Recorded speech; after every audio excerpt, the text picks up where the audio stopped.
Nah, dan pembangunannya sepertinya terhenti.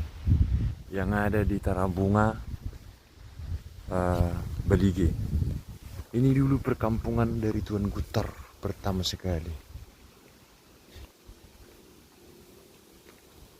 Ini tugunya ini.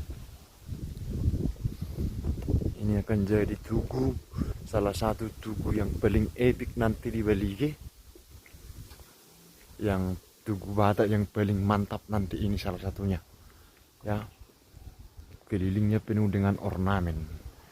Si menjuntak si tombok ini, opung Tuan Gutar. Ini mantap ini guys. Jadi sangat besar dan ada ruangan